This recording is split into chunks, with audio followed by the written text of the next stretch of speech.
जो video reel पे आजकल रील चल रही है व्हाट्सएप ग्रुप पे कि भाई ये झुग्गी टूट गई, ये झुग्गी टूट गई, मैं उसकी सच्चाई भी बताना चाहती हूँ।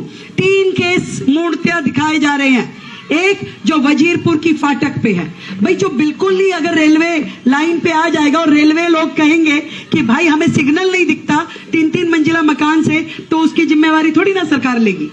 कल को कोई एक्सीडेंट हो जाए, किसी का जान चला जाए, तो किसकी जिम्मेदारी होगी भाई? किसने कहा है कि रेलवे लाइन पे जाके बसो? बिल्कुल रेलवे से सटा करके यदि उसमें डीडीए या रेलवे एक्शन लेती है तो सरकार कुछ नहीं कर सकती भाई। हम चाहते हैं हमारे नागरिकों की जान की सुविधा रहे।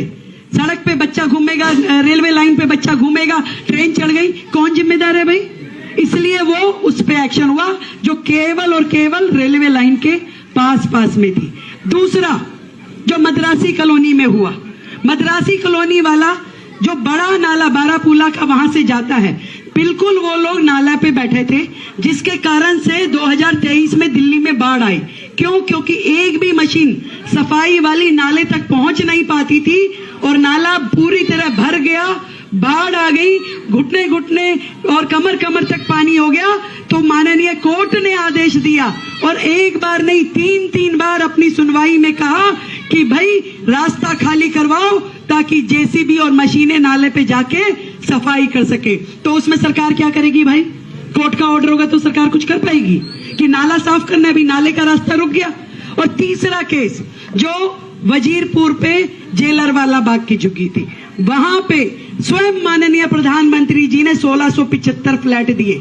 भाई जब जिसको फ्लैट मिल गया उसके बाद तो जगह खाली करनी पड़ेगी ना। आप सोचो कि वो फ्लैट भी ले ले और यहाँ भी रह ले, तो ऐसे तो बात नहीं बनेगी। तो जिसको फ्लैट मिलता जाएगा उसको खाली करना पड़ेगा। और यदि उस फ्लैट मिलने के बाद भी कुछ और लोग आकर के जो कि एलिजिबल नहीं है और वो अगर अपना कहें कि नहीं हमको भी चाहिए, तो भाई ऐसे कैसे काम चलेगा? तो जो एलिजिबिलिटी है, जिनके नाम पे हुआ, उनको दिया गया, 1675 परिवारों को दिया गया। उसके बाद यदि वहां पे 150 परिवार बच गए और वो कहें कि हम तो इस झुग्गी को खाली नहीं करेंगे, तो वो उसमें हम तो कुछ नहीं कर सकते। तो केवल ऐसे 3 उदाहरण हुए हैं। इसके अलावा दिल्ली में एक भी झुग्गी के अंदर ना कोई हाथ लगाने गया, ना उसको किसी प्रकार की तकलीफ दी और ना कभी आगे होगी। चाहे आप ताउम्र यहाँ रहिए, आपको ये वादा आपकी अपनी मुख्यमंत्री कर रही है। ना कोई घबराने की जरूरत है और ना ही साजिश में आने की जरूरत है। मैं आपको कह रही हूं, निश्चिंत होकर रहिए। जो नाजायज है वो होने नहीं देंगे। यदि कहीं कोर्ट का कोई मैटर होगा तो हम भाई माननीय कोर्ट की अवहेलना नहीं कर सकते। उसमें हमारा ना कोई रोल है, ना कोई कार्रवाई है। और ये जो हमारे झुग्गी के लोग हैं, ये हमारी केवल ऐसा जीवन नहीं है इनका कि यहाँ पड़े हैं, ये दिल्ली की लाइफ लाइन है।